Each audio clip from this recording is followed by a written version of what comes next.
to continue discussion with regard to eschatology as it's labeled theologically, which is a discussion about end times, final things.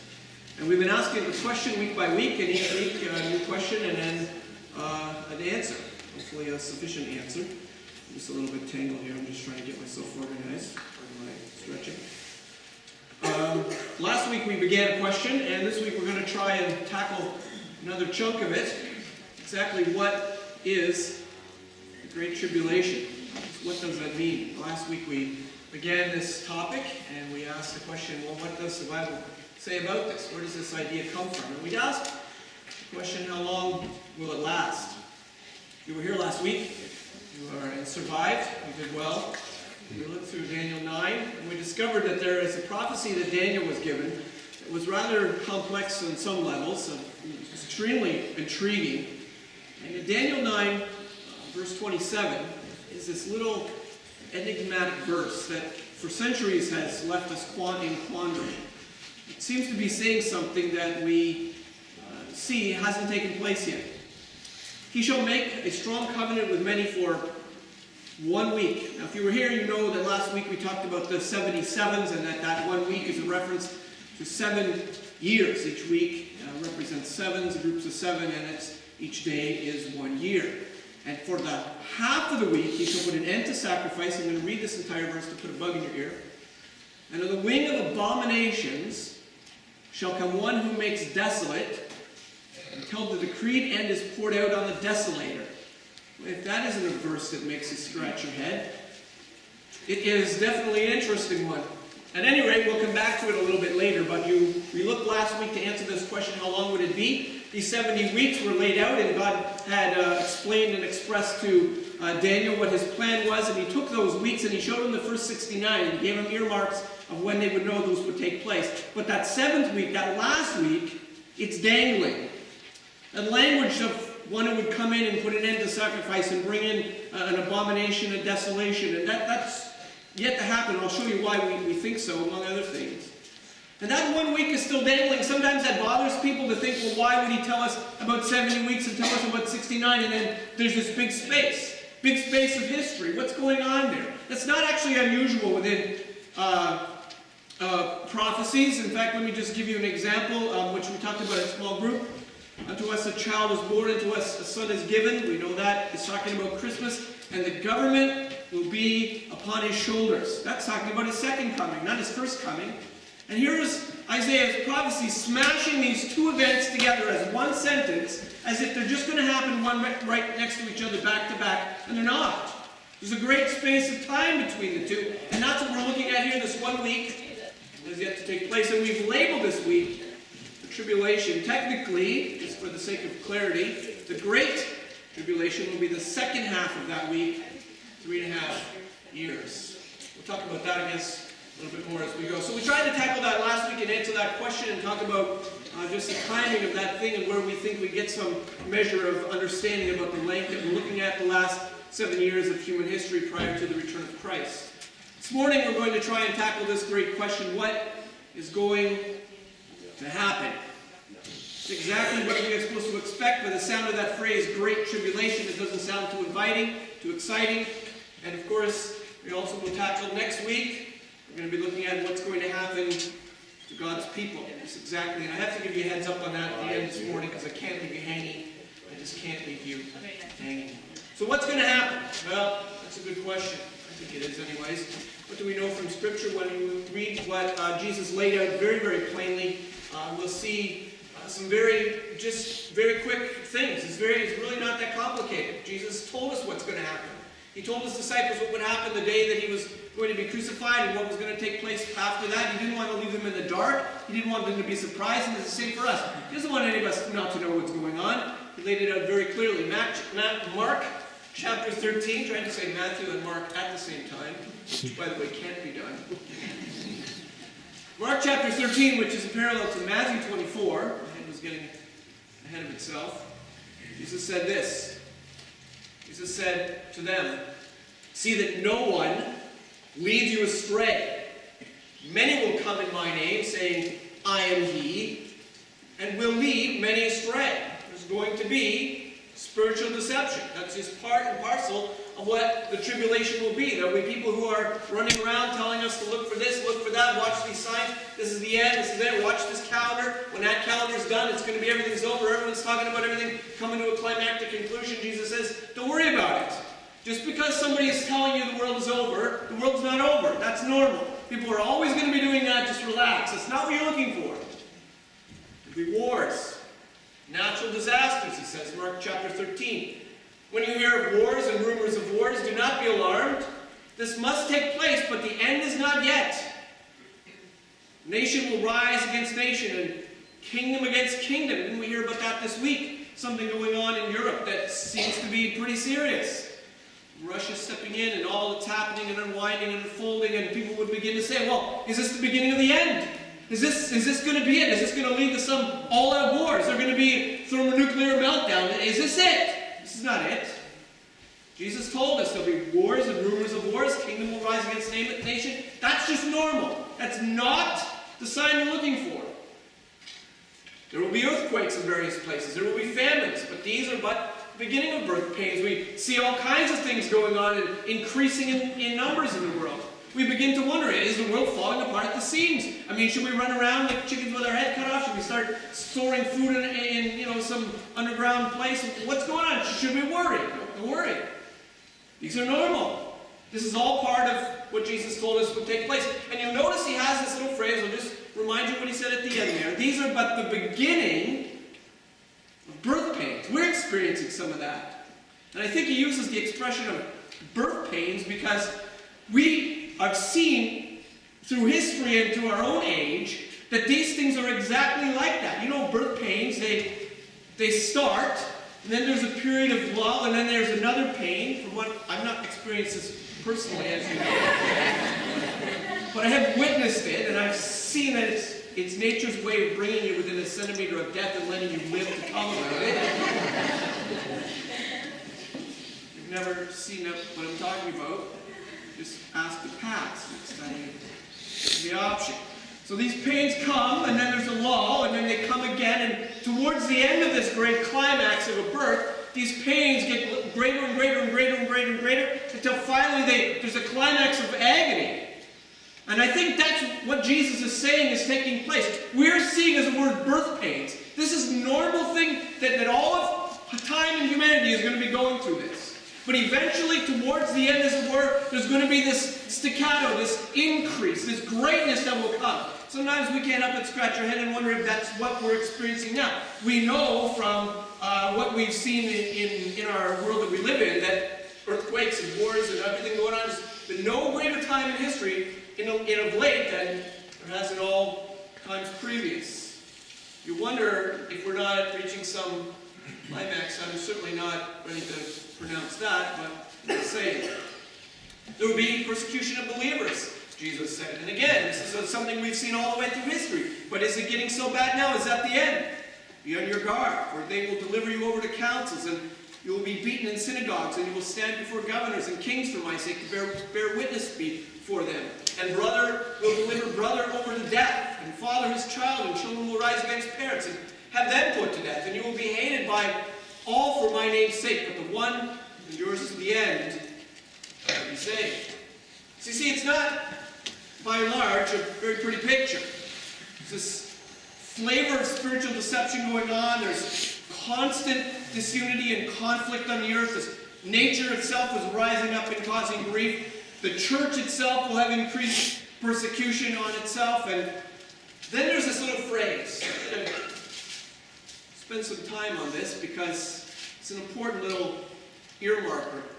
The abomination of desolation. Now, I'm curious, I've kind of toyed with asking for a show of hands. How many people know what that means? But I'm not going to ask you to do that because, well, hey, the only people that will know won't put their hand up because they'll be too embarrassed to admit it.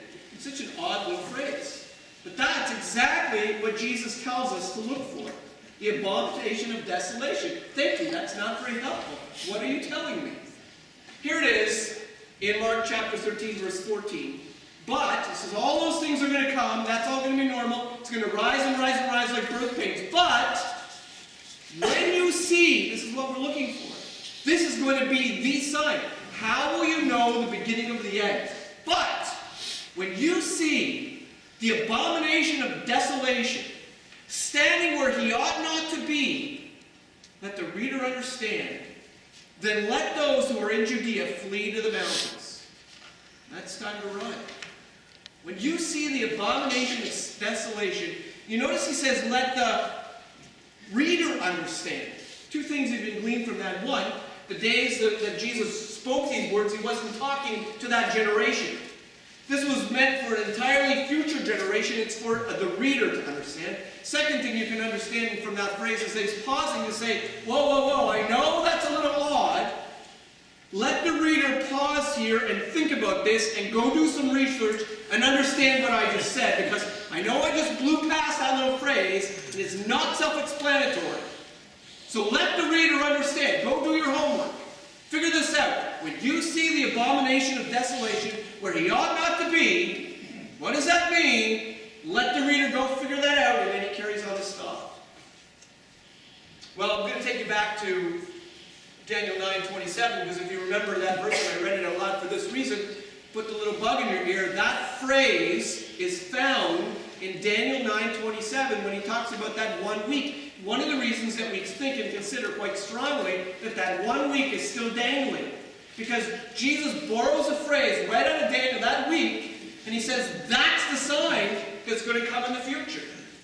You shall make a strong covenant with many for 1 week, 7 years. He that's believed to be the Antichrist. He will make some sort of a peace treaty or covenant or whatever is going on for half the week. For the first 3.5 years, everything will be in peace. Then he shall put an end to sacrifice and offering. On the wing of abominations shall come one who makes desolate. That's what Jesus is borrowing from. And he grabs that little phrase and he says, you see, that's what you're looking for in the future. And now we say, then this hasn't happened yet. That week is a future week. What is he meaning by this? What is he talking about? Well, let's just kind of pull apart these words and sort of get some fresh understanding of at least what we're looking at. What's an abomination? The Hebrew root of that idea is something that's filthy, something that you loathe and abhor because of its very filthiness. It is something ultimately in Scripture, in the Old Testament, this word is used several times, it is something that, flatly put, is abhorrent to God. It is an abomination. So, for example, there's examples in the Old Testament of immorality, idolatry, idol worship, sacrificing your children to idols, abomination. Witchcraft is described in the Old Testament, an abomination. Anything that rises itself up, tries to usurp God's authority, uses worship in a way that is entirely inappropriate to be worshiping God. It is an abomination. It is filthy. It is abhorrent. It is to be put away. It is disgusting. What does the word desolation mean? That's a great little phrase. Abomination of desolation. Doesn't that just sound like it should be some movie, some title somewhere? What is that? It is something, a desolation is something that destroys or renders something useless. It makes sense. That's why we get our word desolate from, right? It's just desolate. It's ruined. It's gone. It's finished with. So we're talking about something, an abomination of desolation, some act, something that happens that is so abhorrent that it renders something else completely useless. Something that happens that is so abhorrent that something is rendered desolate. What are we talking about? It's probably an act of blasphemy of some nature. I looked this up in a theological dictionary to get some sense of it. This is what I think doesn't all fully make sense to me, but here you go. An act so surpassingly disgusting to the sense of morality and decency. And so aggressive against everything that is holy and godly as to drive all from its presence and leave its abode rendered useless. Now that's kind of the idea, the flavor of what we're talking about. That doesn't explain what the event is, but that's sort of the flavor of what we're talking about. An abomination of desolation. Something so surpassingly disgusting, so something beyond morality and decency, that it completely wipes out any sense of holiness and renders something useless. Now, history has given us an example of this. In fact, in 168 BC, this man Antiochus Epiphanes was a king, a pagan king, and he came and he lived 215 to 164 BC. By the way, that'll be on the test, so make sure you write that down. I'm not repeating it, by the way, so back for you. He came into Jerusalem, and he decided, as we were attacking Jerusalem, and I won't give you all the history, it is interesting in itself. He attacked the city of Jerusalem and decided to take it over, and he wiped out the Jewish sacrificial system. He came in, and he came into the temple, and he set up, and in order to do so, he knew that this would be greatly offensive, that this would destroy the use of the temple. In December 168, a pagan altar, this man built a pagan altar on the great altar of burnt offering sacrifices in the temple, in the Jewish temple in Jerusalem, and offered a sacrifice of swine to the Olympian god Zeus. He rendered, in a sense, an abomination of desolation. He offered a pig to a foreign god on God's altar. And it was so despicable in a moral sense, in a holy sense, that it rendered, and he did this on purpose, to render the temple desolate. I am going to now put an end, you Jews, you will not be able to offer your sacrifices anymore because I just ruined your temple. Ha ha ha. That was just what he did. Now people, that's an example of what we're talking about, abomination of desolation. That actually took place. People sometimes look back to this event and they will say, and not to confuse you, but just in case you hear this thinking, that is what Jesus was referring to. That what took place is what Jesus is talking about. That's the abomination of desolation. That's what we should be looking to. There's a couple reasons why that doesn't work. One of the reasons is because Jesus' words in verse 21 of Matthew 24, then there will be great tribulation such as has not been from the beginning of the world until now. No, never will be. So, how is it that could have been the abomination of desolation that Jesus was referring to? Because then there will be tribulation such as never been. Well, we're not really experiencing anything of that, and we've never seen anything like that. So that cannot be what we're talking about. There are people today who hold to that and who teach you that all of this has been fulfilled and it's all over and done with, and you're looking for the wrong things and you're wasting your time to talk about the future. That's not an uncommon point of view. Fairly low on the scale of popularity, but it is out there. If you happen to Google something, you'll find, hey, wait a second, the pastor told us that, wait, I'm reading an article now that says, wait a second. Very confusing stuff out there, I'm just telling you. You're not being deceived, but that's just an example. That's an abomination of desolation. So what are we talking about? Boy, oh boy. I wish I could tell you. I wish I could just lay it out for you and show you the verse and tell you exactly what we're talking about. Aren't you just hanging on the edge of your seat waiting for the answer? I have not got one. I can only tell you this. There has been speculation, massive speculation on this, and people have been very emphatic about it. I just can't see how you can be emphatic about it. Some people believe it. I think there's some reason to think down these lines. I'm not against these ideas. It seems that the Jewish temple is going to be rebuilt. This is reading between the lines now. And that the sacrificial system will be reestablished. And that there's going to be, just like Antiochus Epiphanes, he gave us a first kind of a rendition of an abomination of desolation. That's exactly, some people say, is what will take place in the temple. 3.5 years, the Antichrist will come in and set up an altar or do something that will ruin the sacrificial system. He'll break the covenant with Israel. Now, that sounds entirely feasible and entirely possible, and I wouldn't for a second say that's not a possibility. But at the same time, I just happen not to feel like I can just stand my foot and say that's exactly what's going to happen. I just don't feel comfortable with that, and if you want to feel sorry for me, that's your position, that's fine. But whatever is taking place there, when we see it, I'll tell you this, when we see it, if we see it, we will know. It will be clear, it will be plain, it will be understood. That is all the information we were given from Jesus. When you see the abomination of desolation, that is the mark. Now you know we have just crossed the line from what is birth pains and tribulation to what Jesus has referred to as the Great Tribulation. Let those who are in Judea, he says, flee to the mountaintops. When you see the abomination of desolation, this is the response. Let the one who is on the housetop not go down to take what is in his house. Let the one who is in the field not turn back and take his cloak. But alas, for women who are pregnant and for those who are nursing infants in those days, pray that your flight may not be in winter or on a Sabbath.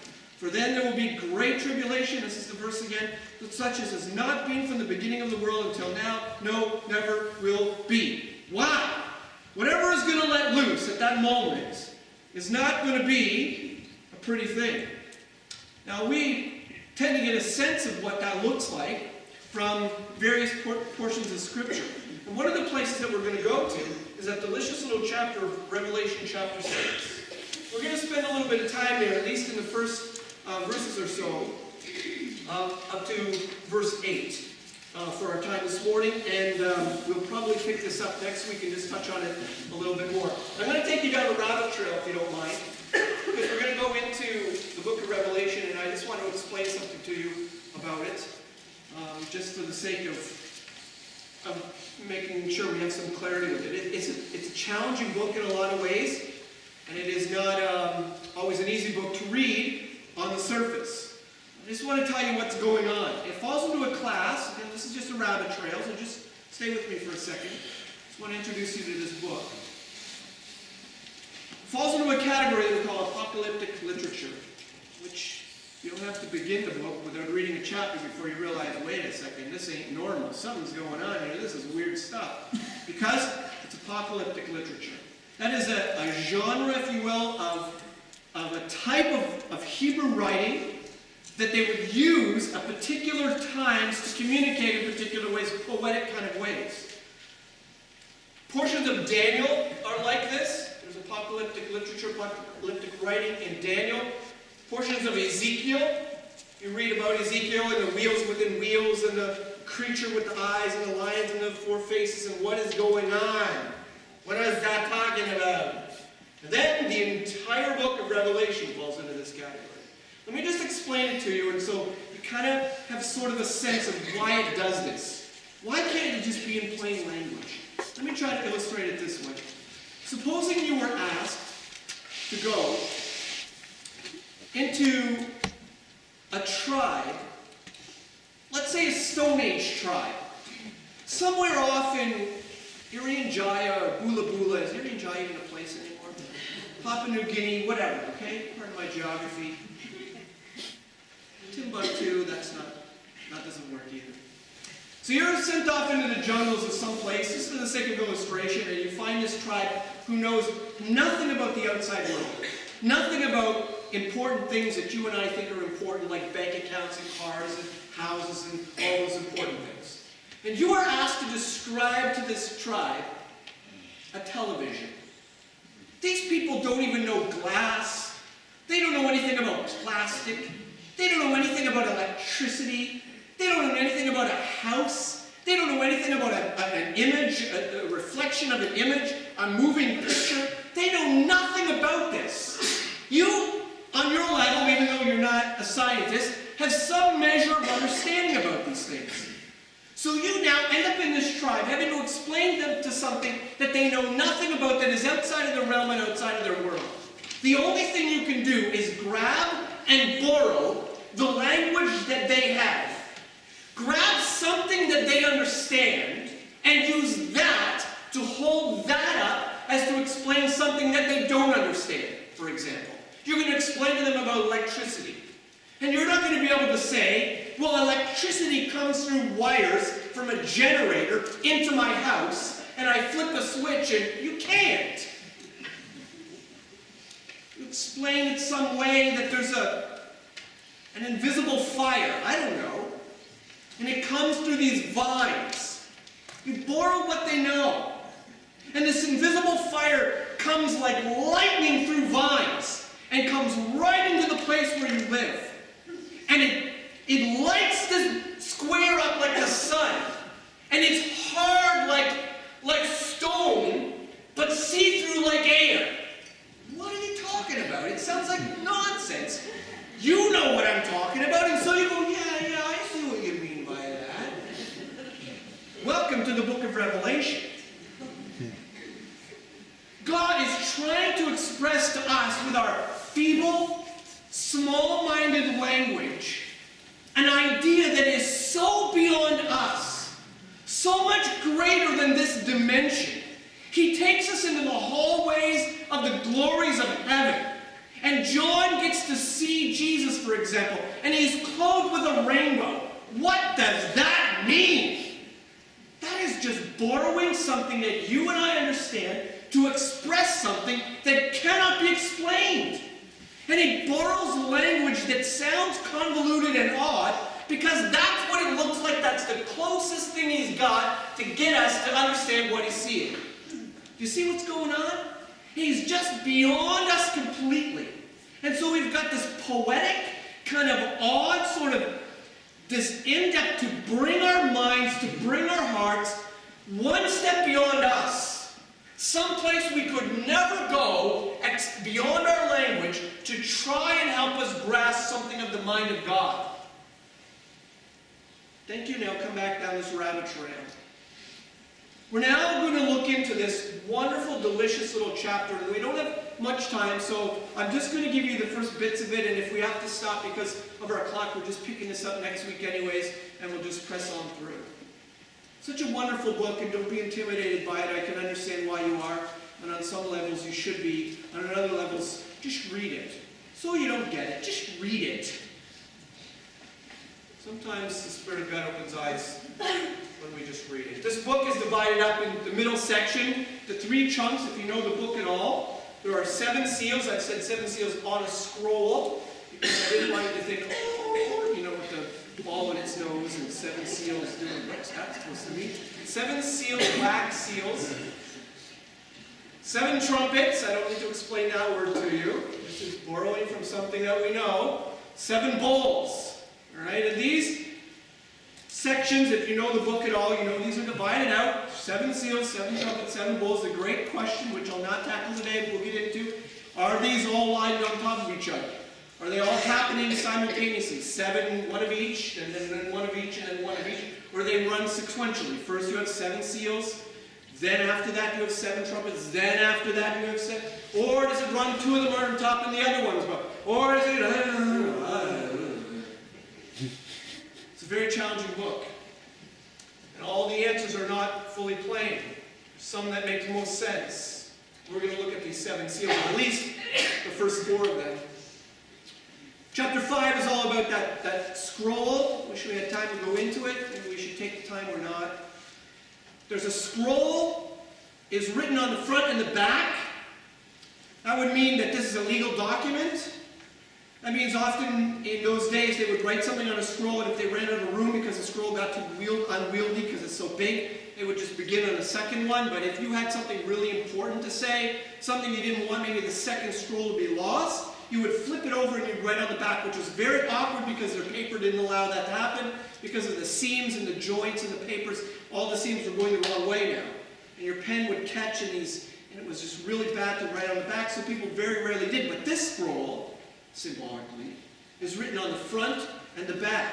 So we know this is a legal document. This is something important. This is a word from God. And the only person who can open this is a seal, break the 7 seals, is the Lamb of God. He's the only one who has the authority because this is God's declaration of what his plan is for the earth. And nobody has the authority to mess with this except God. So Christ comes in and he begins to break open these seals. And breaking the seal as you would for somebody's will, as soon as the seal is broken, even if there were copies, those copies could be read, but they're irrelevant.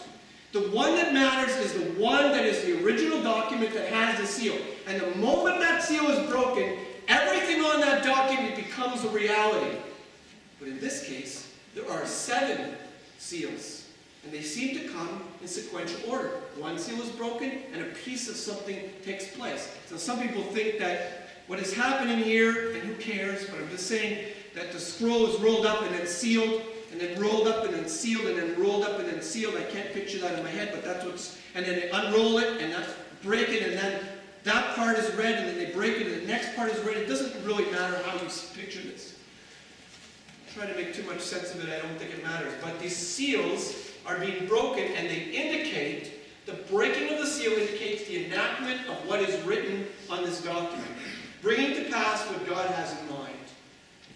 I watched the Lamb, that's Christ, open one of the 7 seals, and I heard one of the 4 living creatures say with a voice like thunder, "Come!" And I looked, and behold, a white horse. Pause there, a white horse. I mentioned this last week, so you probably know where we're heading with this. A white horse, there's only 2 white horses in Revelation. One here and one at the end, and the other one at the end of the book. I forget the chapter, you can look it up. It's Jesus riding on the white horse. There's no debate about who it is. Crystal clear, it's Christ on a white horse. Why is he white? It's pure, it's holiness, it's honesty, it's excellence. He's white.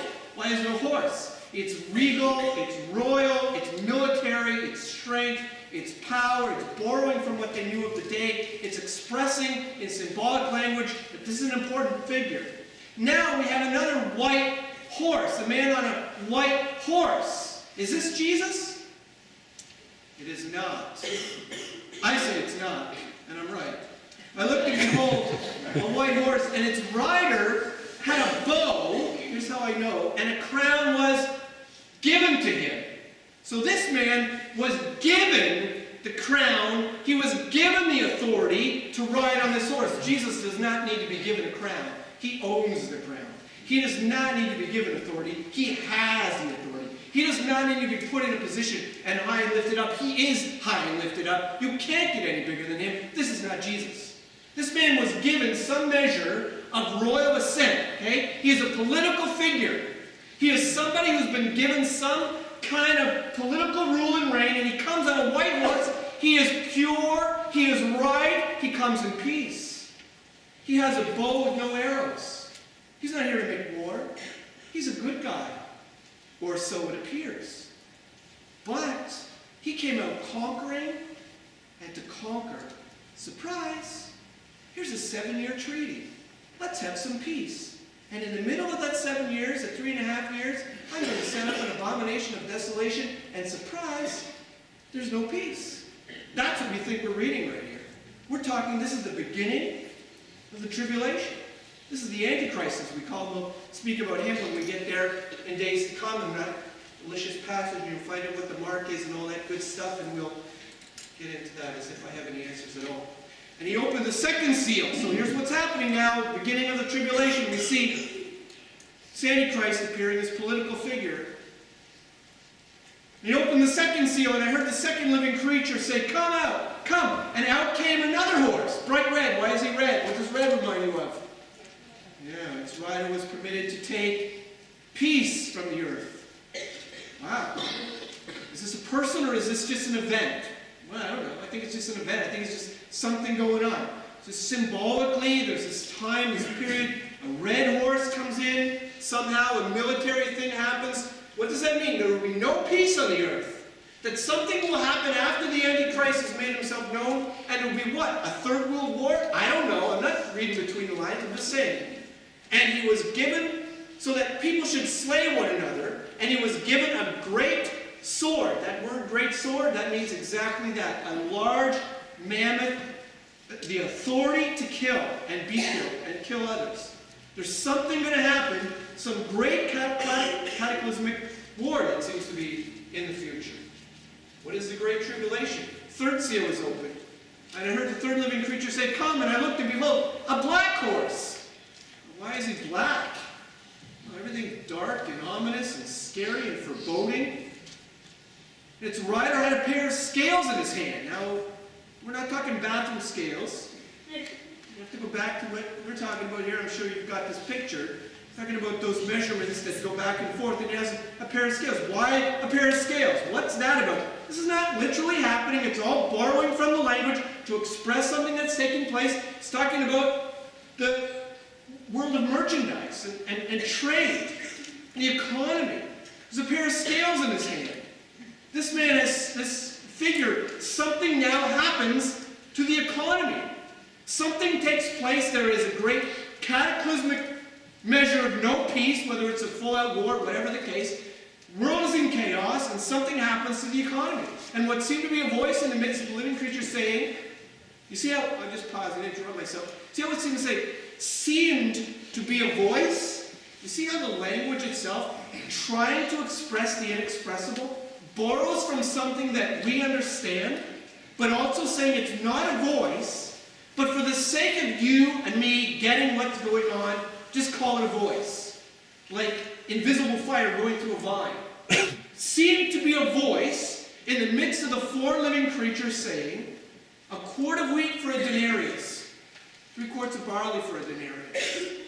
What's a denarius? 1 day's wage, 1 full day's wage. What is a quart of wheat? That is how much wheat, on average, a person eats in 1 day.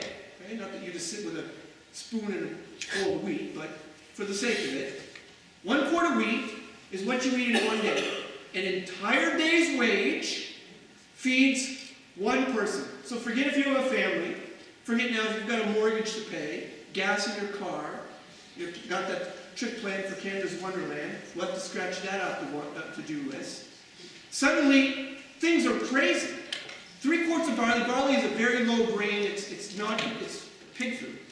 But 3 quarts of barley for a denarius.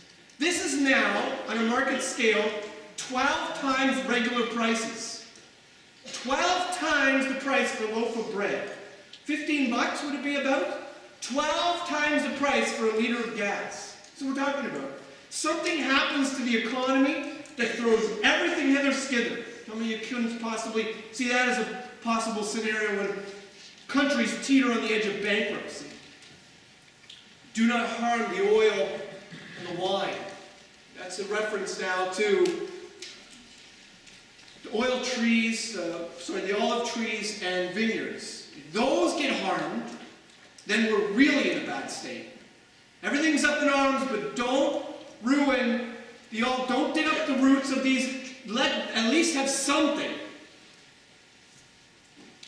Last one, we're already over time. When he opened the 4th seal, I heard a voice of the 4th living creature say, "Come!" And I looked, behold, a pale horse. This word means kind of yellowy green.